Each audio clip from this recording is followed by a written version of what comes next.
सुरुवात केली होती, आठवते का तुम्हाला? आपण मॉडर्न पिरियॉडिक टेबलला सुरुवात केली आहे आणि त्यातला म्हणजे 7th lesson modern periodic table, त्याच्यात एफ ब्लॉक एलिमेंट्स हा जो पार्ट आहे त्याच्याशी आपण आता कनेक्टेड आहोत. We are discussing that part now. जरा आपल्या बुकमध्ये येऊया. Let us go to that section that is on page number 93 वरती आहे ना हा लेसन.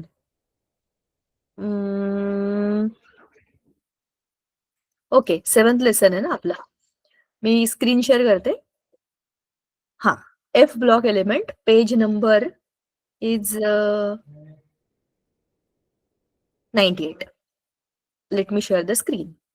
जर असं वाटलं आवाज येत नाहीये लगेच सांगायचं, मी कॅमेरा बंद करेन. हा, नेटवर्क इश्यूमुळे असं होतं. कॅमेरा आणि हे स्क्रीन शेअरिंग एकाच वेळेला सुरू असलं तर मग आवाज क्रॅक होतो, मग बरोबर ऐकू येत नाही. चला, last time we have started with F block elements. So F block elements आपण बघतोय त्याचं इलेक्ट्रॉनिक कॉन्फिगरेशन. आपण ह्या लेसन मध्ये काय बघितलं? आपल्या 10th मध्ये हा लेसन ऑलरेडी झालेला आहे. We have understood what was the history of making the periodic table. लोकांनी का बनवला पिरियॉडिक टेबल? कोणी कोणी काय काय प्रयत्न केले? 3 लोकांनी केले होते, डोबेर्नायर, न्यूलँड आणि मेंडेलिव्ह.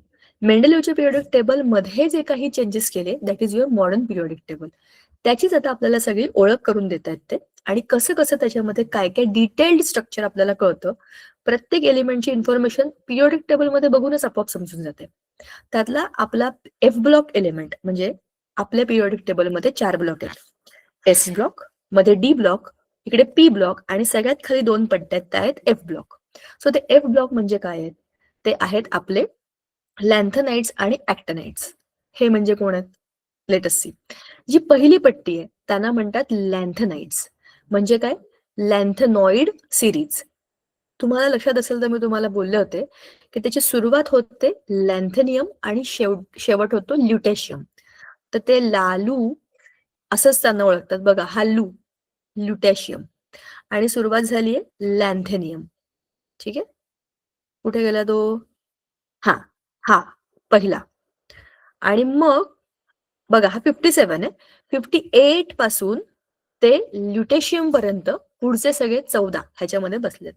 असंच खाली ऍक्टनाइडची सिरीज आहे, त्याच्यामध्ये लॉरेन्शियम आहे 103 नंबर. अच्छा बरं, तुम्हाला मी म्हटलं होतं ना मॅन्डेलियम हा 101 आहे. मॅन्डेलिव्हच्या नावाचा एक एलिमेंट, त्याला त्या नावाने गौरवान्वित केलं गेलं. आता ऍक्टेनियम 89 आहे ऍटॉमिक नंबर. त्याच्या पुढचा आहे हा थोरियम. इथून जी ही सिरीज सुरू होते तो आहे आपला ऍक्टनाइड ग्रुप, म्हणजे ऍक्टनॉइड्स, लॅन्थनॉइड्स. लॅन्थनॉइड्सचा आला जरा मी गोल फिरवते, थांबा जरा, वेट.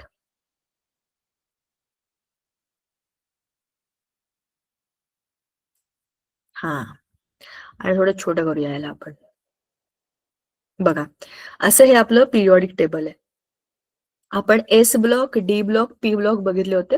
आता एफ ब्लॉक बद्दल आपण बोलतोय. हे इथून इथपर्यंत मोजूया, 1 2 3 4 5 6 7 8 9 10 11 12 13 14. हा सोडून पुढचे 14, हा सोडून ह्याच्या पुढचे 14 असे ह्याच्यामध्ये बसलेले आहेत. म्हणजे एकूण 15 लोक एका एका ग्रुपमध्ये बसलेत. हे आहेत आपले एफ ब्लॉक एलिमेंट्स, सगळ्यात खालची पट्टी. मग याचं इलेक्ट्रॉनिक कॉन्फिगरेशन काय आहे? लॅन्थनॉइडचं 4F10 5D0210 आणि 6S2. ठीक आहे ना? मग ऍक्टनॉइडचं जसं की ही पुढची सिरीज आहे, खालची आहे ना, बघा ना, ही 7th पिरियड मधलं आहे. लॅन्थेनाइड 6th पिरियड मधलं आहे. म्हणजेच आता ह्या लॅन्थनाइडच्या सिरीज मध्ये बघा 6S2 इथून त्याचा शेवट होणार आहे, कारण याचा 6th पिरियड आहे. 7th पिरियड इथे. पुढचे 2 इलेक्ट्रॉन कुठे येणार आहेत? 7th पिरियड मध्ये येणार आहेत, कारण तो ग्रुप आहे 7th पिरियडचाच आडवा. पण हे मोठे मोठे हेवी एलिमेंट्स आहेत. तर मधले मधले जे इलेक्ट्रॉन्स असतात ना, ते कुठे येतात? आधीच्या 7च्या आधी डी, ते पण 6D, आणि त्याच्याही पेक्षा 5F. म्हणजे इलेक्ट्रॉन मध्ये जे काही ऑर्बिटल्स आपण बघितले होते ना, जसे जसे मोठे मोठे ऍटम्स होतात तर त्यांची एनर्जी कशी असते? पहिल्याचा एस शेल, दुसऱ्याचा एस शेल. एस एस पहिल्या दुसऱ्याचे सिमिलर एनर्जीचे असतात, जवळपास असतात. मग 2S नंतर 2P येतो, 3S नाही येत. कळलं? 2p नंतर 3s 3p 3d असे येतात. म्हणजेच काय, त्यांची त्यांची लेंथ वाढत जाते. एका एका ऑर्बिटमध्ये असलेल्या जागा आहेत त्या सगळ्या इलेक्ट्रॉन शोधायच्या. सो तशा ते चेंज होत जातात. ठीक आहे, आता जरा याला सरळ करूया आपण आणि पुढच्या मुद्द्याकडे जाऊया. हा, बर, आपण वरती त्यांचं इलेक्ट्रॉनिक कॉन्फिगरेशन सुरू केलं होतं, ते आपण SPDF ब्लॉक मध्ये आता संपवलेलं आहे. आता आपल्याला बघायचं आहे block wise characteristics of elements. सगळ्यात पहिल्यांदा आपल्याला त्या ब्लॉक मध्ये टाकलेत तर त्याची कॅरेक्टरिस्टिक्स काय आहेत, स्पेशलिटी काय आहे बघा. We have seen in the previous section that the 118 elements in the modern periodic table are distributed in the 4 blocks having general electronic configuration according to their block. S block, P block, D block ह्याची speciality काय?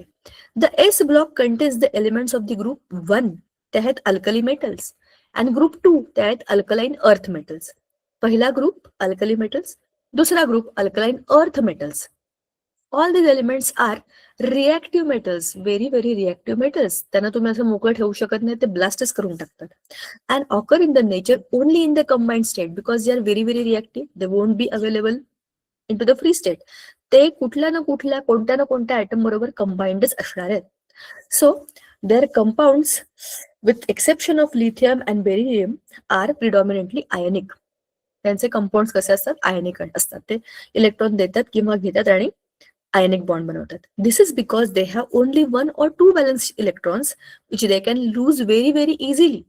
आणि मग ते काय बनवतात, plus किंवा +2 चे कॅटायन्स.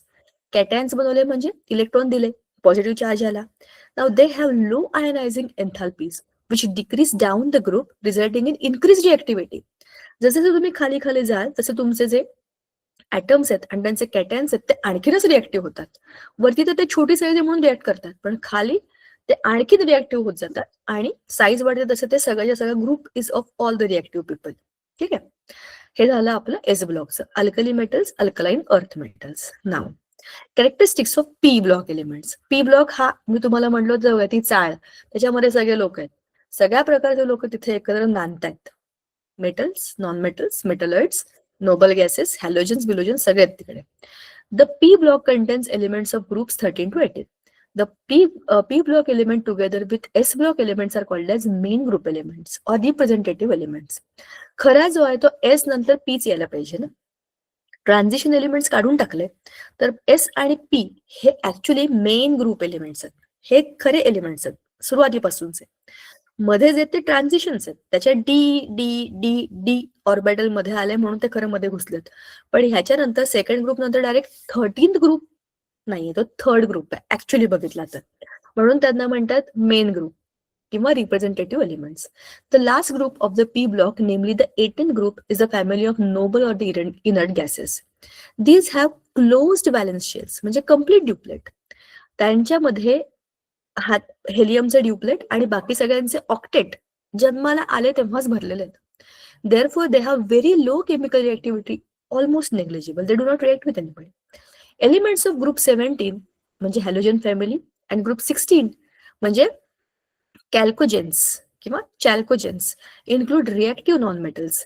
The electron gain enthalpies being highly negative, म्हणजे एवढे इलेक्ट्रोनिगेटिव्ह आहेत ते की ते इलेक्ट्रॉन खेचूनच घेतात.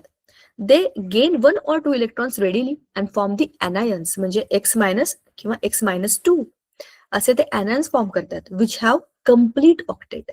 The P block contains all the 3 traditional types of elements. बरोबर की नाही? मेटल्स, नॉन मेटल्स आणि झिगझॅग मधले मेटलॉइड्स, जे मी तुम्हाला आधीच बोलले होते की P block is a chawl of different types of people staying together.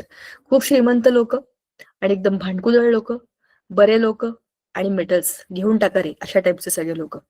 The non metallic character increases as we move from the left to the right, whereas it decreases as we go down a group. चला, आता मी तुम्हाला 2 मिनिटं देणार आहे आणि मी काहीच बोलणार नाहीये. तुम्ही डी ब्लॉक बद्दल वाचायचं आणि मला एक्सप्लेन करायचं की तुम्हाला काय कळलं. मी जरा स्क्रीन मोठी करते कारण मीच बोलते आपल्या क्लासमध्ये. आज जरा चेंज करून बघणार आहे मी, हे तुम्ही मला सांगणार. मी काहीच बोलणार नाही आणि मी माझा माईक आणि कॅमेरा दोन्ही 2 मिनिटं बंद करणार आहे टू लिसन टू यू. कळलंय काय करायचंय? स्क्रीन शेअर करणार आहे, F ब्लॉक वाचा आणि तुम्हीच मला सांगा की तुम्हाला काय कळलं.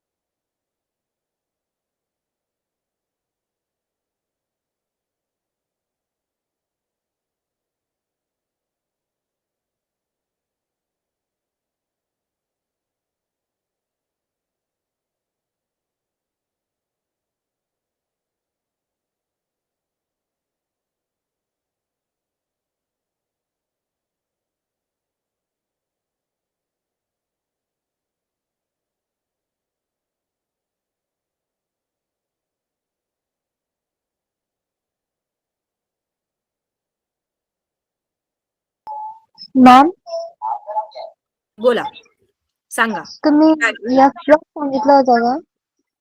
डी ब्लॉक ना, डी डी तोच आहे ना समोर. वाचलं कोणी, कळलं कोणाला काहीतरी? आपण एस आणि पी केलं ना आता, तर डी बद्दल सांगा. मी चुकून मग शेफ बोलले वाटतं, सॉरी. सांगा.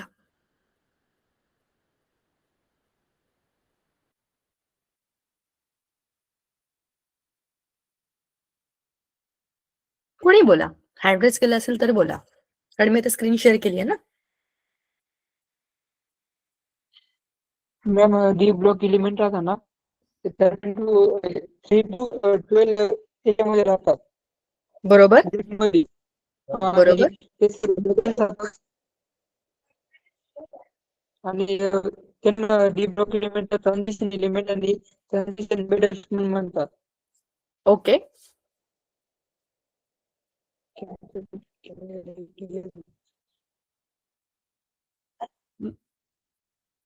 बरोबर आहे, बरोबर सांगताय. जे वाक्यांमध्ये दिलंय ते तुम्ही मला एक्सप्लेन करताय. It is a bridge between chemically reactive S block and less reactive group of 13 to 14. बरोबर की नाही? बघा ना, आपण वरती तुमच्या समोर तुम्हाला पानं पलटायला सोपं आहे. एस ब्लॉक त्याच्यामध्ये 1 and 2 पहिले 2 ग्रुप, मग पी ब्लॉक याच्यामध्ये त्या 10ची पट्टी आहे. हे सगळे ट्रान्झिशनचा अर्थ आहे की हळूहळू होणारे बदल. बरोबर, हे ट्रान्झिशन आहेत, ते ब्रिज आहेत. ह्या आणि त्या एस आणि पीच्या मधला ब्रिज येतो. ठीक आहे. सो तुम्ही जे सांगितलं ते सगळे बरोबर सांगितलं. ते मेटल्स आहेत, ते 3 to 12 अशा ग्रुपमध्ये आहेत. ट्रान्झिशन मेटल्स किंवा ट्रान्झिशन एलिमेंट्स आणि मेटल्स आहेत. दुसरं, खूप रिएक्टिव्ह मेटल्स आणि मीडियम रिएक्टिव्ह मेटल्स ह्याच्या मधले ते, आणि त्यातले तर काही काही नंतर नॉन मेटल्स ग्रुपमध्ये जातात. म्हणजे 14च्या पुढे आपण जसं जातो, ग्रुप 14च्या पुढे, तसं आपण नॉन मेटल्सकडे जातो. बरोबर. As a result, the D block elements have properties such as variable oxidation state, paramagnetism, ability to form the colored ions. म्हणजे बघा, मी तुम्हाला मागे बोललो होतं का मला माहित नाही, पण हे जे डी ब्लॉक एलिमेंट्स आहेत ना, मॅजिकल एलिमेंट्स आहेत. ह्याच्यात कोणते कोणते एलिमेंट्स आहेत? सगळे भारी लोक, सगळे असे एकसे एक असे नमुने म्हणतो ना आपण, काय भारी लोक आहेत असे सगळे आहेत त्याच्यामध्ये. ह्याच्यात सगळ्यात महागडे एलिमेंट्स आहेत. गोल्ड, सिल्वर, प्लॅटिनम, पॅलेडियम, सगळ्यात श्रीमंत आणि कमी रिएक्टिव्ह असे. आपण रिएक्टिव्हिटी सिरीज 10वीत बघितली होती. हे गोल्ड, सिल्वर कोणाबरोबर फार रिएक्ट करत नाहीत. गोल्ड तर कोणाबरोबरच जास्त रिएक्ट करत नाही. त्याला खाणीमधनं असंच गोल्ड मिळतं, क्लीन केलं की आपण वापरू शकतो इलेक्ट्रोलिसिस केल्यावरती. तो प्युअर फॉर्म मध्ये मिळतो. त्याचे फार कोणाबरोबर पटत नाही. तो श्रीमंत एकटा एकटा सुखी आहे, कारण की तो राजधातू आहे. असं आणखीन प्लॅटिनम, पॅलेडियम, सिल्वरच्या बाबतीत पण आहे. ह्याच ग्रुपमध्ये डी ब्लॉक मध्ये आणखीन पॅरामॅग्नेटिझम, फेरस, कोबाल्ट, निकेल, हे 3 ज्याच्यामध्ये मॅग्नेटिक प्रॉपर्टी आहे. पिरियॉडिक टेबलमध्ये दुसऱ्या कोणत्याच ब्लॉकमध्ये असे एलिमेंट नाही ज्यांच्यामध्ये मॅग्नेटिक प्रॉपर्टी आहे. लोखंड मॅग्नेटला चिटकतं पण सोनं नाही चिटकत. लोखंड मॅग्नेटला चिटकतं पण सोडियम नाही चिटकत, किंवा इकडचे नॉन मेटल्स पण नाही चिटकत. म्हणजेच मॅग्नेटिक प्रॉपर्टीवाले सगळे सबस्टन्सेस तिथे तिघं बसलेले आहेत. व्हेरिएबल ऑक्सिडेशन स्टेट्स, म्हणूनच याचा वापर करून रंगीबेरंगी द्रव्य बनवतात, ज्याला आपण कलरंट म्हणतो. बरोबर, जसं इंडिकेटर्स मध्ये वापरतो आपण. फिनॉप्थेलिन असेल, पोटॅशियम परमॅंगनेट असेल, पोटॅशियम डायक्रोमेट असेल, chromium, magnesium. Variable oxidation state +2 पण दाखवतो, +3 पण दाखवतो. इलेक्ट्रॉन दिला घेतला की रंग बदलून टाकतो. ही जी मॅजिक आहे, कलर्सची मॅजिक, सगळ्याच्या सगळी डी ब्लॉक मध्ये. आणि ह्याच्यासारखी फॅन्टॅस्टिक गोष्ट दुसरं कोणीच दाखवत नाही. मग झिंक, कॅडमियम आणि Hg with electronic configuration ns2 nd1 d10 completely filled s and d subshells do not show the properties typical of the transition metals.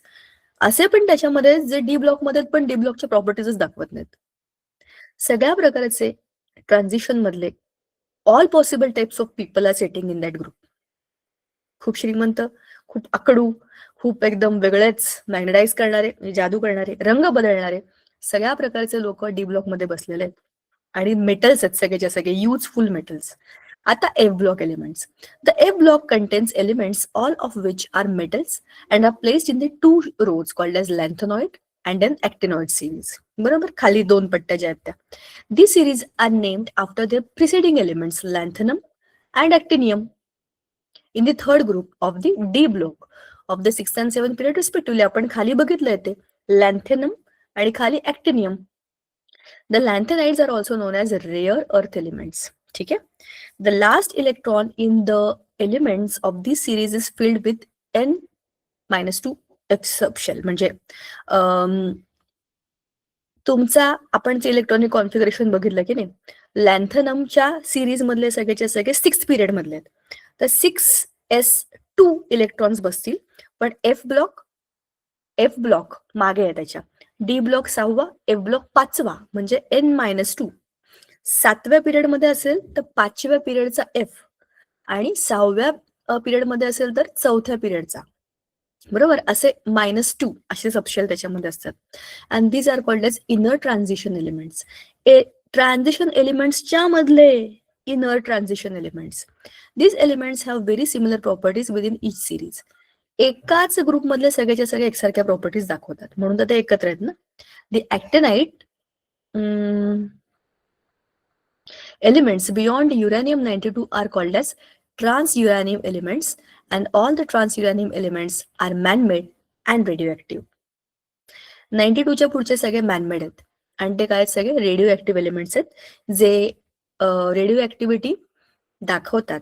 Alpha, beta, गेमा रेज बाहेर टाकतात आणि मग मोठ्या मॉलिक्युलचे छोटे मॉलिक्युल्स ब्रेक डाऊन होतात आणि एक प्रकारचं न्यूक्लिअर फिजन दाखवतात. हे सगळं आपण बघू, एक एक करून बघू. आता इथे काहीतरी ब्ल्यू याच्यामध्ये काहीतरी इन्फॉर्मेशन आहे. We must read that. अच्छा, there's a problem. Chlorides of two metals are common laboratory chemicals and both are colorless. One of the metal reacts vigorously with the water while the other reacts slowly. Place the two metals in the appropriate block in the periodic table. Justify your answer. म्हणजेच काय आहेत, दोन मेटलचे chloride आहेत आणि दोघंही colourless आहेत.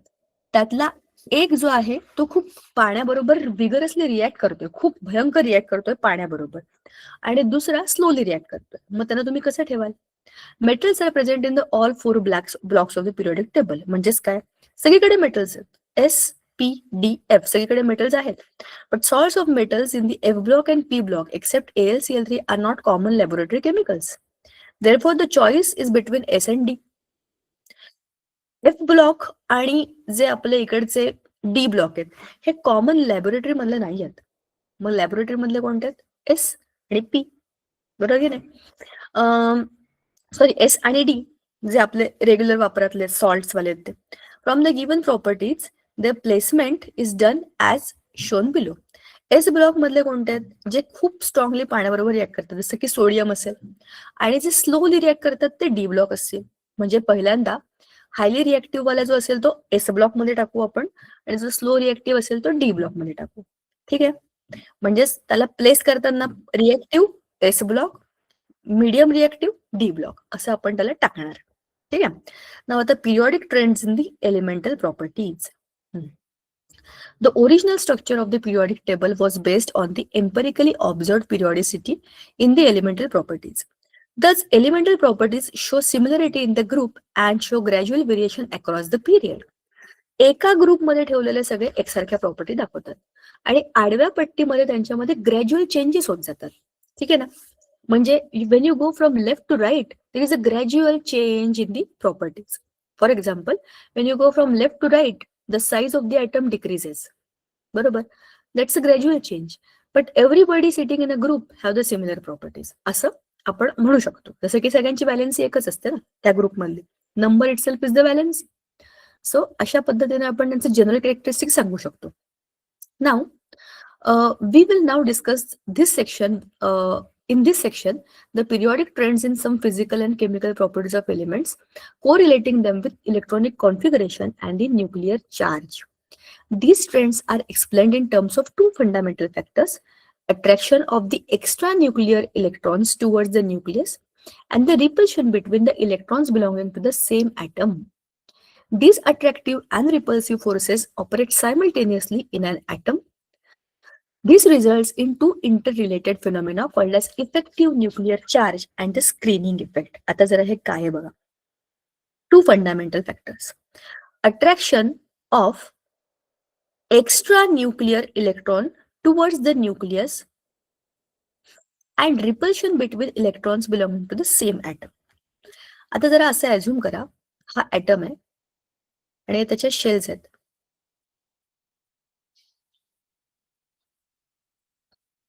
Nucleus पासून तुम्ही जेवढं जेवढं लांब जाल ना, जितक्या तुमचे शेल्स वाढत जातील तितकं ह्या न्यूक्लियस मधला जो पॉझिटिव्ह चार्ज आहे त्याच्यापासून इथले इलेक्ट्रॉन लांब जाणार आहेत. इथे इलेक्ट्रॉन आहे, इथे इलेक्ट्रॉन आहे, बरोबर, इकडे इलेक्ट्रॉन आहे. आउटर मोस्ट शेल मध्ये समजा 3 इलेक्ट्रॉन धरूया, नको कार्बनच्या याच्यात नकोच जायला सध्या, हे 3 आहेत. पण याचा न्यूक्लियस खूप लांब आहे, याच्यापासून बराच लांब आहे. मग काय होईल, ह्यांच्यामधला अट्रॅक्टिव्ह फोर्सेस कमी, बरोबर. म्हणजे काय होणार आहे, ह्या लेस अट्रॅक्टिव्ह फोर्समुळे ह्या इलेक्ट्रॉनला दुसरीकडे एखादा पॉझिटिव्ह चार्ज असलेला कुठला तरी दुसरा सेंटर मिळाला तर तिथे ऑटोमॅटिक अट्रॅक्ट होईल की नाही. See, electrons are negatively charge and negative charge always goes and tries to attach with the positive charge. जवळपास एखादा पॉझिटिव्ह दुसरा न्यूक्लियस असेल तर त्याच्याकडे तो काय होतो, एक्स्ट्रा न्यूक्लिअर इलेक्ट्रॉन्स. अट्रॅक्शन येते, attraction of the extra nuclear. ह्या ऍटमच्या मॉलिक्युलकडे ह्याचे इलेक्ट्रॉन आकर्षित होत आहेत कारण दिस इज पॉझिटिव्ह अट्रॅक्टिंग इट. ह्याचं अट्रॅक्शन न्यूक्लियस खूप लांब आहे, बरोबर. असं नाहीये की त्याने सोडून दिले त्या इलेक्ट्रॉनला, पण तो इलेक्ट्रॉन लांब लांब फिरतोय कुठे, तर it can go to other atom also. Attraction तिकडे जास्त आहे त्याला. दुसरं, आता आपण ह्या केसमध्ये बघितलं की एका इलेक्ट्रॉनला दुसऱ्या न्यूक्लियसकडे अट्रॅक्ट होतोय. समजा ह्याच शेलमध्ये आता जितके तितके आपले शेल्स मोठे मोठे होत जातील की नाही, तितके तितके नंबर ऑफ इलेक्ट्रॉन्स वाढतात. आपण बघितले 2, 8, 18, 32 असे त्याचे नंबर वाढतात. एका शेलमध्ये आता मी सगळे सर्कल काढते, सगळे सर्कल नाही आहेत, तुम्हाला माहिती आहे डंबेल शेप आहेत, असे डबल डंबेल आहेत, काय काय शेप्स आहेत त्याचे. आपण आपलं सोपं करूया, ह्या शेलमध्ये सगळेचे सगळे इलेक्ट्रॉन बसलेत. शेल जरी मोठा असला तरी पण इलेक्ट्रॉनची संख्या पण जास्त आहे ना. बोथ निगेटिव्ह निगेटिव्ह, हा पण निगेटिव्ह, हा पण निगेटिव्ह, हा पण negative, everybody is negative there and they will obviously repel each other. म्हणजे एकाच ॲटमचे सगळे इलेक्ट्रॉन एकमेकांना रिपेल करतायत, शिवाय दुसऱ्या ॲटमचं न्यूक्लियस ह्या इलेक्ट्रॉनला अट्रॅक्ट करते. अशा 2 गोष्टी आहेत ज्याच्यामुळे inter related phenomenon called as effective nuclear charge. त्याच्यावरती किती इफेक्टिव्ह न्यूक्लिअर चार्ज, किती इफेक्टिव्ह आहे न्यूक्लिअर चार्ज, आणि त्याचा स्क्रीनिंग इफेक्ट काय. स्क्रीनिंग म्हणजे इलेक्ट्रॉनला स्क्रीन करणं, शील्ड करणं, असा त्याचा इफेक्ट. आता तर एक एक गोष्टी आपण समजून घेऊया. Effective nuclear charge and the screening effect. ह्याचा अर्थ काय, in a multi electron atom the positively charged nucleus attracts the negatively charged electron around it. Multi electron atom मोठा ॲटम आहे, पॉझिटिव्हली चार्ज न्यूक्लियस आहे, मध्ये न्यूक्लियस आहे, attracts the negatively charge electrons. आपल्याला माहिती आहे इलेक्ट्रॉन्स बाजूला शेल्स मध्ये फिरतायत, जे निगेटिव्ह आहेत फिरतायत, बरोबर. And there is a mutual repulsion amongst the negatively charge extra nuclear electrons. या इलेक्ट्रॉन्स मध्ये रिपल्शन होणारच आहे, बरोबर. The repulsion by inner shell electrons is particularly important. या मधल्या शेलच्या रिपल्शनचं काय, आपण मगाशी जे बोललो हे सगळे बाहेरचे होते, या मधल्यांचं काय, मध्ये पण ते इलेक्ट्रॉन बसलेत ना, मधले इलेक्ट्रॉन बाहेरचे electron, everybody is negative negative negative. मग this results in pushing the outer shell electrons further away from the nucleus. चला एक स्टोरी सांगते तुम्हाला मी. स्टोरी अशी आहे की एक घर होतं, त्या घरामध्ये सगळे काका मामा, आजोबा, मोठी जॉईंट फॅमिली होती, सगळे जवळजवळ राहत होते. एकाच घरामध्ये सगळे असतात ना, आत्या, तिचे मिस्टर बिस्टर, असं सगळे मस्त मोठी फॅमिली होती, सगळी पॉवर सेंटर मध्ये होती. पहिली जनरेशन जी होती दादा लोकांची, त्यांच्यापेक्षा छोटे त्यांच्यापेक्षा छोटे त्यांच्यापेक्षा छोटे असे असतात ना घरातले, तर म्हणजे सगळ्यात एकदम छोटे होते. त्यांच्या बाबतीत या सगळ्यात मोठ्या लोकांनी काय सांगितलं, हे सगळ्यात छोटे आहेत ना, सगळ्यात उशिरा जन्माला आलेत, आणि आतमधले, त्याच्या आतमधले कोणालाच असं वाटत नाही की पॉवर आपण सोडावी. तुम्हाला समजतंय मी काय म्हणते, everybody wants to get the power. Power मिळवण्याकरता आता ह्यांची वेळ अशी आहे की ते म्हणतील की आम्हाला आता पॉवर पाहिजे. See I am talking about the people, not about the electrons. Electrons will never go to nucleus. Just imagine की काय होणार आहे. हे मधले लोक जे आहेत ना, हे काय म्हणतील, आमचं ऐकलं पाहिजे, आम्ही जे म्हणू ते बरोबर म्हटलं पाहिजे. बरोबर. मधली सेंट्रल पॉवर तर त्यांच्या हातात आहे. कोणाला कसं सांगायला पाहिजे, कोणाला काय इन्फॉर्म करायला पाहिजे, इलेक्ट्रॉन्सच फिरत असतात बाहेर. मग बाहेरच्या इलेक्ट्रॉन्स ना, तुम्ही शिकायला परदेशात जा, तिकडे आणखी नवीन संधी आहेत, इथे राहून काय करताय तुम्ही, इथलं आम्ही बघून घेऊ. आणि इथले आतले जे इलेक्ट्रॉन्स आहेत, ते बाहेरचे इलेक्ट्रॉन्स ना आणखीन दूर करतात. म्हणजे काय करतात, न्यूक्लियस पासून लांब ढकलतात. आधीच ते सगळ्यात उशिरा आलेत, त्याच्यामध्ये ते लांब आहेत, त्यातले आधीचे जे मधले आहेत ना, ते पण त्याला लांब ढकलतायत. त्याच्यामुळे काय होतं, जे एकदम बाहेरचे लोक असतात ना, ते लांब लांब जात राहतात, फॅमिली पासून लांब जातात. फॅमिली म्हणजे काय, सेंट्रल पॉवर, जे सगळं डिसाईड करतात. मग ह्यांना काय वाटतं, यांचं घराकडे लक्ष नाही, यांना घरात राहायला आवडत नाही, यांना बाहेरच राहायला आवडतं. त्यांना बाहेर राहायला आवडतं नाही आवडतं तो मुद्दाच नाहीये, त्यांना हे बाकीचे सांगतात बाहेर राहा, जास्त इंटरफेअर करू नका. आणि म्हणून हे रिपल्शन आहे. बरोबर की नाही, मी पण निगेटिव्ह, तू पण निगेटिव्ह, आपण एकमेकांना दूरच ढकलणार आहे. कोण एकसारख्या लोकांबरोबर गप्पा मारेल. मला खूप बोलायला आवडतं, माझी मैत्रीण पण खूप बोलते, आम्ही एकमेकांच्या बाजूला बसूच शकत नाही. मी खूप बोलत असेल तर तिने ऐकलं पाहिजे, ती खूप बोलत असेल तर मी ऐकलं पाहिजे, तरच ते कम्युनिकेशन होईल. बरोबर. पण इथे पण निगेटिव्ह, तिथे पण निगेटिव्ह, आणि हे निगेटिव्ह त्यांना दूर ढकलतात. ठीक आहे, कारण रिपल्शन आहे common. This results in pushing the outer shells electrons further away from the nucleus. The outer shell electrons are thus held less tightly by the nucleus. Nucleus त्याच्याकडे जास्त लक्ष का देईल, त्यांना जायचे परदेशात शिकायला, त्यांचीच खूप इच्छा आहे, तेच आमच्याशी बोलायला येत नाही, तेच काही करत नाही. समजला, गेम कोणी केला, गेम केला या मधल्या लोकांनी. So in the other words, the attraction of the nucleus for the outer electrons is partially cancelled. जाओ तुमको तुम्हारा जो करने का करो, हम कुछ फर्क नहीं पड़ता, हमारे पास हमारे लोग है, असं म्हणून न्यूक्लियस काय करेल, आउटर मोस्ट इलेक्ट्रॉन कडनं लक्ष काढून घेईल. पार्शियली कॅन्सल्ड, अट्रॅक्शन कमी करून टाकलं. It means that an outer shell electron does not experience the actual positive charge. Nucleus positive charge याला खेचतो, पण तो अट्रॅक्शनच त्याला सापडत नाही ना. म्हणजे मला माझ्या घरातले लोक परत बोलवतच नाहीयेत, मग कसलं आले अट्रॅक्शन, मग कसलं आले प्रेम, मग कसली अटॅचमेंट. मग ते लोनली, डिप्रेस्ड यंग जेनझीचे लोक, साय्यारा बकवरे, असे सगळे बकवास पिक्चर बघून रडणारे लोक, कारण ना हा पूलच नाहीये इकडे, फॅमिलीचा पूल नाहीये. ज्यांना खूप चांगला स्ट्रॉंग फॅमिली सपोर्ट असतो, चांगले मित्र असतात, ते कधी डिप्रेशन मध्ये जात नाहीत. दोन कानाखाली मारतील पण म्हणतील चल बस इकडे जेवायला. बरोबर ना, हे गरजेचं असतं. त्याला काही बोलू नका, त्याला काही करू नका. तो कोण आहे, तो अतिशय सामान्य आहे की नाही, जसे सगळे तसं तो आहे. उगाच त्याला चढवून ठेवायचं आणि मग त्याला ओरडत बसायचं, याला काही अर्थ नाही. असं फॅमिली जेव्हा करते तेव्हा ते इलेक्ट्रॉन्स बिचारे हळूहळू डिटॅच होत जातात आणि मग दुसरं एखादं सेंटर बघतात. घरातनं काढून टाकलं तर कोणी काय असंच उघड्यावर पडणार आहे का, हॉस्टेलमध्ये जाणार, काहीतरी दुसरीकडे जॉब करणार, काहीतरी करून स्वतःला तर ते सर्व्हाइव्ह करतीलच की नाही. म्हणजेच काय होतं, अशा पद्धतीने न्यूक्लियसचं अट्रॅक्शन संपतं आणि मग ते होतात free. The net nuclear charge actually experienced by an electron is called the effective nuclear charge, Z effective. The effective nuclear charge is lower than the actual nuclear charge. And the other words, म्हणजे काय, actual charge कसा आहे त्याच्यापेक्षा effective कमी आहे. Actually दिसतोय एवढे electron, एवढे प्रोटॉन, पण खरं खरं तेवढं आहे का, नाहीये ना. म्हणजेच ऍक्च्युअल चार्ज हा जसा आहे त्याच्यापेक्षा इफेक्टिव्ह चार्ज हा कमी आहे. The inner electrons shield the outer electrons from the nucleus to the certain extent. आतले इलेक्ट्रॉन्स बाहेरच्या इलेक्ट्रॉनला शील्ड करतात. शील्ड म्हणजे छत्री, छत्रीच्या बाहेर ठेवतात, तुम्ही जा आम्ही इथं आहोत. And this effect of the inner electrons on the outer electrons is called as screening effect or shielding effect. म्हणूनच बाहेरचे इलेक्ट्रॉन्स का बरं दुसरीकडे जात असतील. बरं, मला एका प्रश्नाचं उत्तर द्या.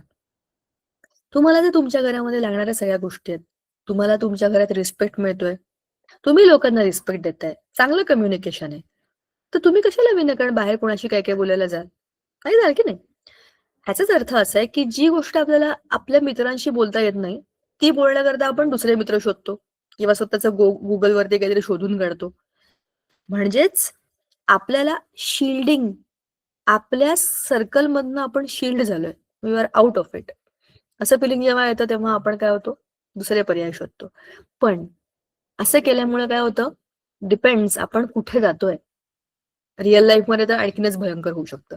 हे तरी इलेक्ट्रॉन्स आहेत आणि कोणत्या तरी ऍटम्सला अटॅच्ड आहेत. इकडे नाही तर कुठेतरी गेले तरी पण त्यांचं भलंच होणार आहे. आपलं तसं नाहीये.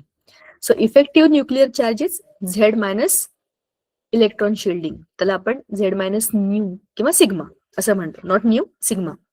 It is called as shielding constant or the screening constant, and the value of nu नाही sigma depends upon the type of orbital that the electron occupies. कोणत्या पद्धतीची ऑर्बिटल आहे, S block, P block, D block, प्रत्येकाचं shielding वेगवेगळं.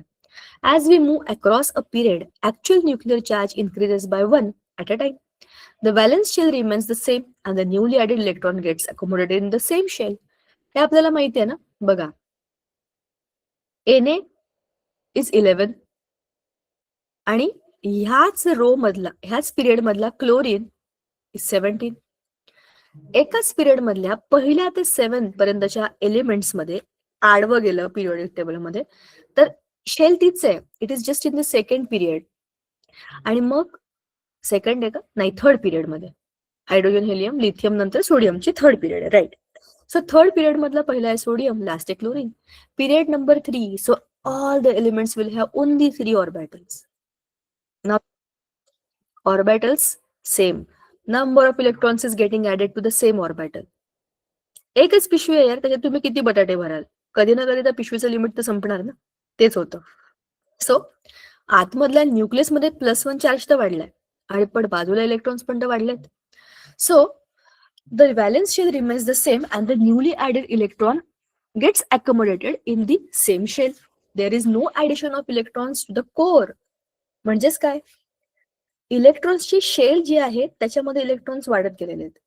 The shielding due to the core electrons remain the same through the actual nuclear charge. The net result is that the effective nuclear charge Z effective goes on increasing across the period. आता across the period काय होतंय, आपण वरती down the group बघितलं. ग्रुपमध्ये काय झालं, orbitals वाढले ना. ऑर्बिटल्स वाढले म्हणजे बाहेरच्या ऑर्बिटल मधल्या इलेक्ट्रॉनला बघायला कोण नाही. इथे उलट झालं. इथे झालं असं, जसं तुमचा ऍटम डावीकडून उजवीकडे आपण जातोय, ऍटमच्या सेम शेल मध्ये जास्त इलेक्ट्रॉन टाकतोय.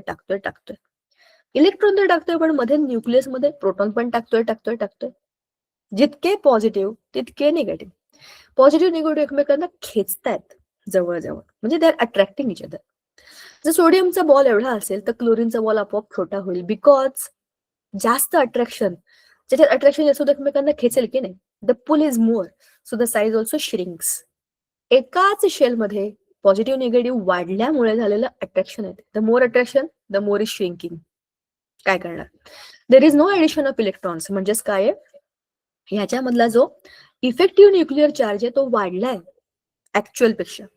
On the other hand Z effective decreases down the group. Down the group आपण बघितलं काय होतं, शेल वाढले की बाहेरच्या इलेक्ट्रॉनला बिचारायला कोणी बघायला नाहीये, म्हणून त्याचा काय होतोय, Z effective is decreasing whereas it is increasing across the period. ठीक आहे. This is because as we move down the group, a new larger valence shell is added. As a result, there is an additional shell in the core. The shielding effect of the increased number of core electrons outweighs the effect of the increased nuclear charge, and thereby the effective nuclear charge felt by the outer electron decreases largely down the group. जे आपण बोललोय तेच. Shell वाढल्या की अंतर वाढतं, इलेक्ट्रॉनचं radius वाढतं सेंटर पासून. रेडियस म्हणजे ऑलरेडी अंतर आहे. अंतर वाढलं की तो ऑलरेडी लांब गेलाय. लांब गेला असेल तर मधल्या आगाऊपणा करणार आहेत, इमोशनली त्याला बाहेर काढून टाकतात आणि तो लांब जातो. Periodic trends in the physical properties. Now see what here it is.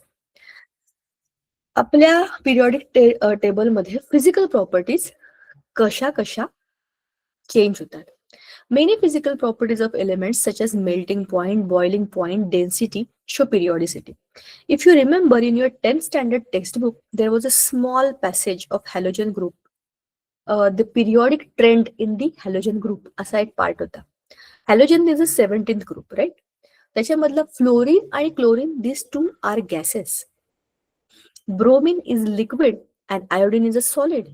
As you go down the group, the physical of the substance changes from gaseous to liquid and to solid. हा physical trend आहे की नाही, बरोबर की नाही? असं का होतं बघा. जसं तुम्हाला माहिती आहे, तुम्ही जसं खाली जाल ग्रुपमध्ये, तुमचा ऍटम हा मोठा होत जातो, इलेक्ट्रॉन्स वाढतात, त्याची साईज पण वाढते, बरोबर? म्हणजेच काय झालं, तो हेवी होत चाललाय. मग हेवी झालेल्या कोणत्या पण गोष्टीचं वजन जास्त आहे. जे हलके असतात ते उडू शकतात, जे जड असतात ते एका ठिकाणी बसून असतात, म्हणूनच ते सॉलिड फॉर्म मध्ये जातात आणि त्या दोघांच्या मधले लिक्विड फॉर्म मध्ये. आता ऍटॉमिक रेडियस बद्दल लेटस डिस्कस. हे सगळं आपण 10वीत केलेलं आहे. We are doing nothing new, but this we are doing only in details. बरं, आणखीन काय काय याच्यामध्ये ट्रेंड्स आहेत? इलेक्ट्रॉन गेन, एन्थॅल्पी वगैरे, केमिकल प्रॉपर्टीज पण आहेत.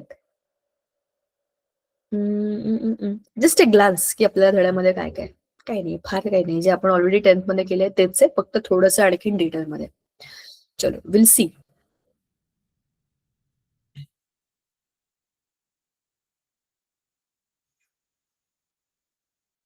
आपण बघतोय फिजिकल प्रॉपर्टीज, बरोबर? हा, आणि त्याच्यामध्ये आहे पहिलं atomic radius. You have learned in chapter 4 that the quantum mechanical model of atom describes the extranuclear part of the atom as the electron cloud. As a direct implication of this, the atom has no definite boundary. आपल्याला माहिती आहे ना, ऍटमला अशी काही boundary नाहीये, त्याच्या आजूबाजूला shells आहेत, shells. And shells are nothing but the parts on which the electrons can be. तर इलेक्ट्रॉनचा शेप मध्ये न्यूक्लियस आहे, आजूबाजूला ऑर्बिटल्स आहेत, तर स्पेसिफिक शेप काय आहे माहित नाही. इलेक्ट्रॉनचे क्लाउड्स आहेत आजूबाजूला, ठीक आहे. त्याला अशी काही बाउंड्री नाही की हा आयटम इथे संपला, असं काही नाहीये, ठीक आहे ना. कारण electrons are moving in the energy levels. आठवतंय ना बोर्स ॲटॉमिक मॉडेल? सो तेच आहे. The atomic size or atomic radius therefore can be estimated from the internuclear distance under different circumstances. In the case of non-metals, except noble gases, the atoms of an element are bonded to each other by the covalent bonds. मग आपण त्याचा radius कसा मोजायचा? त्याचा काही definite shape नाहीये ना. मग त्याचा बॉन्ड केलेला एखादा एलिमेंट बघायचा आणि त्या एलिमेंटचीच लेंथ बघायची, एखाद्या बॉन्डची, आणि मग त्यातनं ठरवायचं की ह्याची रेडियस किती असेल. असं करायचं. म्हणजे असं न खाता द्राविडी प्राणायाम, ठीक आहे. This is called as covalent radius of the atom. For example, bond length of carbon carbon in diamond is 154 picometer. आता बॉन्ड लेंथ म्हणजे कार्बन आणि कार्बन ह्याच्या मधलं अंतर किती आहे? 150 पिकोमीटर. मग त्याची रेडियस किती असेल? 154/2 असायला पाहिजे की नाही? दोघांमध्ये सेम इक्वली आपण त्याला हे केलं, म्हणजे त्याला हाफ केलं की त्याची रेडियस किती आली? 77 पिकोमीटर, बरोबर की नाही? क्लोरीनची बॉन्ड लेंथ जर आहे 198, तर क्लोरीन या ॲटमची रेडियस किती असेल? डिवायडेड बाय 2 म्हणजे 99 पिकोमीटर, सॉरी. बघा, ह्याच्यामध्ये बेरियमचं अंतर दाखवलंय 224 पिकोमीटर. डिवाइडेड बाय 2 करा, म्हणजे एकाची रेडियस अधिक दुसऱ्याची रेडियस असं मिळून किती झालंय? 224. ह्यातलं तुम्हाला एकच पाहिजे असेल तर काय कराल तुम्ही? 224 divided by 2. The answer is 112 picometer. Simple. तेच आहे. क्लोरीनचं कसं काढलंय चित्रामध्ये तेच आपल्याला कळलंय. In the case of metals, distance between the adjacent atoms in metallic sample is measured. 1/2 of this distance is taken as the metallic radius. The atomic radius is 1/2 of the internuclear distance between two adjacent atoms of a metal or a two single bonded atoms of a non-metal. Single bond बघतोय आपण त्याच्यात. हा, आता खाली बघा काय. It can be seen from table 7.2 that atomic radius decreases across a period up to group 17 and increases down a group. म्हणजेच काय, तुम्ही ग्रुपमध्ये जसं खाली जाल तुमची रेडियस वाढणार आहे, तुम्ही जसं आडवं जाल तशी ती कमी होणार आहे, जे आपण ऑलरेडी वर बोललोय. The atom shrinks as we go from left to right. डावीकडून उजवीकडे त्याची साईज कमी कमी होत जाते, म्हणजे रेडियस कमी होते की नाही. वरून खाली तुम्ही शेलच वाढवताय, मग रेडियस वाढणार की नाही. हा कॉमन सेन्स आपण 10वीत पण वापरला होता. Now, greater the effective nuclear charge, stronger is attraction of the nucleus of the outer electrons and the smaller is the atomic radius. जितका तुमचा अट्रॅक्टिव्ह फोर्स इज मोर, तेवढं काय होणार आहे? Bond strong. Shrinking of atomic radius, smaller is the atom. As we move across a period, screening effect caused by the core electrons remains the same. On the other hand, the effective nuclear charge goes on increasing. The valence electrons are therefore more tightly bound, and in turn, the atomic radius goes on decreasing along the period. The effective nuclear charge decreases and shielding effect increases down a group. हे तेच वरचे मुद्दे आहेत बरं का. मधले electrons बाहेरच्या इलेक्ट्रॉनला लांब करतात बिकॉज ऑफ द रिपल्शन. त्याच्यामुळे त्याची रेडियस पण वाढते आणि त्याचा शेलचा नंबर पण वाढत चाललाय, म्हणून असंही त्याच्या डिस्टन्स फ्रॉम द न्यूक्लियस वाढणार आहे. So down the group it is increasing, across the period it is decreasing. बरोबर. Second is ionic radius. आपण जे बोलत होतो ऍटमच्या रेडियस बद्दल, आता आयनच्या रेडियस मध्ये काय होतं? An atom forms a positively charged ion, cation, on the removal of one or more electrons, whereas a negatively charged ion, anion, is formed with gain of electron. Electron दिले की काय होणार आहे? पॉझिटिव्हली चार्ज्ड कॅटायन, जसे की metal. Sodium कडे electron आहेत 11, Na11. आपण त्याचे इलेक्ट्रॉनिक कॉन्फिगरेशन लिहितो 2, 8 आणि 1. बरोबर. हा 1 देऊन टाकला की तो काय होतो? Na+, म्हणजे झाला cation. Measurement of distances between neighboring cations and anions in ionic crystals have been useful for estimation of ionic radii. म्हणजे काय? नेबरिंग कॅटायन आणि anion मधलं डिस्टन्स मोजलं की आपल्याला त्या आयनची रेडियस काढता येते. The ionic radii show the same trends as of the atomic radius. जसा ॲटॉमिक रेडियस डावीकडून उजवीकडे छोटा होतो, तसाच आयनचा पण डावीकडून उजवीकडे छोटा होत जातो रेडियस. इलेक्ट्रॉनच गेला ना, पूल वाढला, वरून खाली वाढत जातो. A cation is smaller than the atom obviously from which it is formed. Cation मध्ये इलेक्ट्रॉन बाहेर पडलाय म्हणजे न्यूक्लियसचा पूल जास्त आहे, म्हणजे तो काय आहे? त्याच्या साईज पेक्षा छोटा. ॲटम पेक्षा कॅटायन छोटा असतो. ज्याचा पॉझिटिव्ह चार्ज आहे तो कॅटायन त्याच्या ओरिजिनल ॲटम पेक्षा छोटा असतो. As a result, the shielding effect is less and the effective nuclear charge is larger. बरोबर की नाही? शिल्डिंग इफेक्ट काय त्याचा? लेस आहे आणि effective nuclear charge is larger within the cation. And anion has a larger radius than the corresponding atom. आता काय होतं? क्लोरीनचं आहे 2, 8 आणि 7. हे इलेक्ट्रॉनिक कॉन्फिगरेशन आहे आपल्या क्लोरीनचं. क्लोरीनला एकच इलेक्ट्रॉन पाहिजे की नाही ऑक्टेट कम्प्लीट करायला, तर तो एक इलेक्ट्रॉन घेतो आणि मग क्लोरीन मायनस हा anion बनतो. पण आता समजून घेण्यासारखी गोष्ट अशी आहे की त्याच्या आउटरमोस्ट शेलमध्ये ऑलरेडी 7 इलेक्ट्रॉन आहेत. आणखीन एक ऍडिशनल त्याच्यामध्ये आलाय, तर 8 इलेक्ट्रॉन त्याच्यामध्ये बसतायत, तर रिपल्शन होणार की नाही? जिथे रिपल्शन होतं तेव्हा आपण काय करतो? आपोआप तो सर्कल वाढवतो. बघा, आपण जेव्हा वर्तुळात बसतो कुठल्या तरी ऍक्टिव्हिटीसाठी, आपण आपले सगळे मित्र अगदी डबा खायला जरी आपण शाळेच्या ग्राउंडवरती एकत्र सगळे बसलो गोल करून, आणि एक आपला मित्र आला आणि त्याला वर्तुळात जागा नसेल, तर आपण काय करतो? सगळे हळूहळू मागेच राखतो, एकाला ऍडजस्ट करतो. म्हणजेच आहे ती रेडियस वाढली. बरोबर की नाही? म्हणजेच काय झालं? ह्याच्यामध्ये थोडीशी साईज वाढलेली आहे anion ची कम्पेअर्ड टू द ॲटम. ठीक आहे ना? As it has more electrons than the atom, these additional electrons result in increased electron repulsion, decreased effective nuclear charge, and in turn the increased size. थोडीशी size वाढली. Some atoms and ions contain the same number of electrons and are called as isoelectronic species. इलेक्ट्रॉनची संख्या same आहे. The actual nuclear charge of the isoelectronic species is however different. इलेक्ट्रॉनची संख्येवरून समजत नाही की त्याची साईज कशी आहे, छोटी आहे का मोठी आहे का सारखी आहे. The radii of isoelectronic species vary according to actual nuclear charge, and larger nuclear charge exerts greater attraction for the electrons, and the radius of the isoelectronic species becomes the smaller. For example, fluorine minus and sodium plus both have 10 electrons, and their radii are 133 and 98. बरोबर. ह्याची radius 133 picometre आहे आणि सोडियमची 98 आहे. मग इलेक्ट्रॉनची संख्या 10 असली म्हणून काय झालं? फरक तर पडला की नाही? As the nuclear charge of F minus is +9, which is smaller than that of the sodium which is +11. बरोबर की नाही? सो याचा अर्थ असा आहे की नंबर ऑफ इलेक्ट्रॉन्स हे सांगणार नाही तुम्हाला 10 इलेक्ट्रॉन म्हणजे एवढं असं होत नाही. तो कोण ॲटम आहे आणि मग त्याचे 10 इलेक्ट्रॉन्स आहेत, त्याच्यावरून ठरेल की त्याची साईज किती मोठी आहे किंवा किती छोटी आहे. ठीक आहे? Identify the species having the larger radius from the following pairs: Na, Na+, Na+, Mg2+. Na हा मेटल आहे आणि Na+ त्याचा कॅटायन आहे. तर कॅटायनची साईज ही त्याच्यापेक्षा कमीच असणार आहे. सोडियमने एक इलेक्ट्रॉन दिला आणि पॉझिटिव्ह आयन झाला. मॅग्नेशियमने आणखीन एक इलेक्ट्रॉन दिला आणि +2 झाला. पण बघा हॅज द लेस नंबर. आता बघा nuclear charge is the same in Na and Na+. Nucleus तर सेम आहे, पण लेस नंबर ऑफ इलेक्ट्रॉन्स आहेत. बरोबर.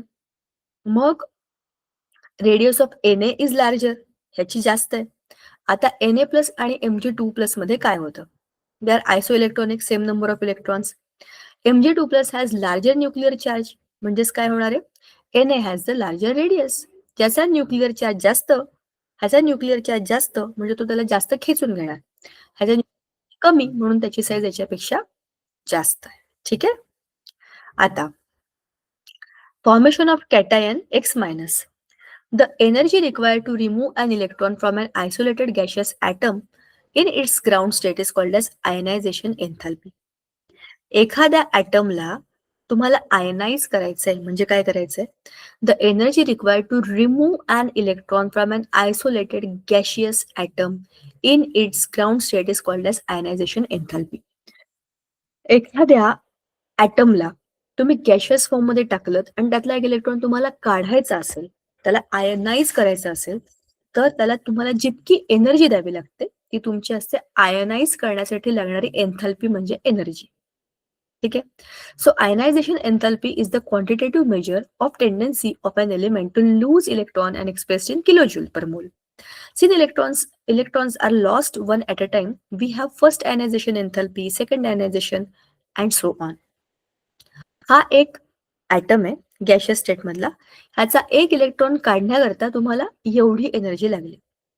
याच्यातनच तुम्हाला आता आणखी एक इलेक्ट्रॉन काढायचा असेल तर तुम्हाला आणखीन एवढी एनर्जी लागली. That is your H1, H2.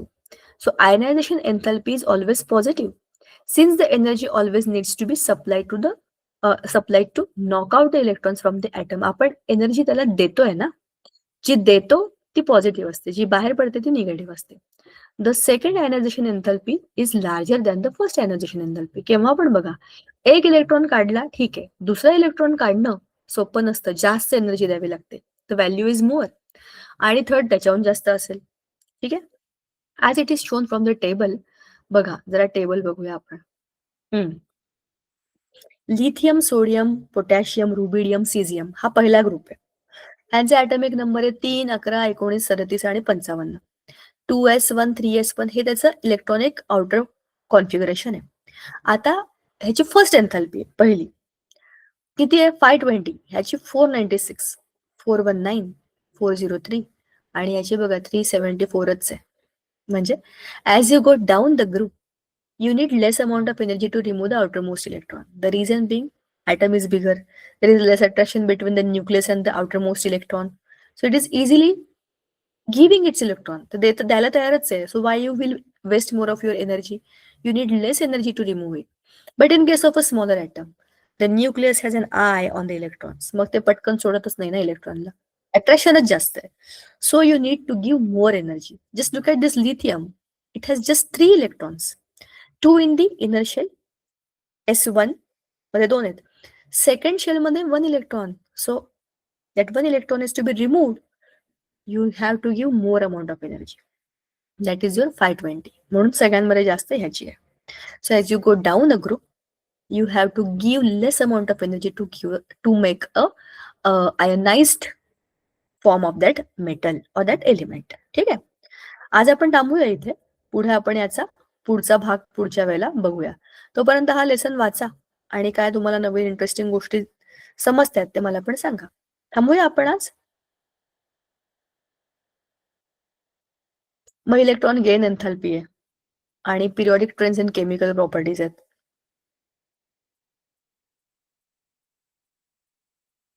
संपला. 2च पॉइंट्स आहेत. पुढच्या वेळेला हा धडा संपून जाईल आपला. चला भेटूया पुढच्या वेळेला. Thank you so much. I hope you have understood what we have discussed. आजचा हा सगळा पार्ट कुठलाच डिफिकल्ट नाही आहे. सगळं लॉजिक आहे. एकदा तुम्हाला ते कनेक्शन लागलं ना की तुम्ही सगळ्या गोष्टी आपोआप पॉइंट प्रमाणे लावत जाल. So it's all right. You can read the lesson. आणि 10वीच्या खूप गोष्टी आपल्या झालेल्या आहेत ना पिरियॉडिक टेबल मधल्या. So that will help you. चलो विल मीट नेक्स्ट.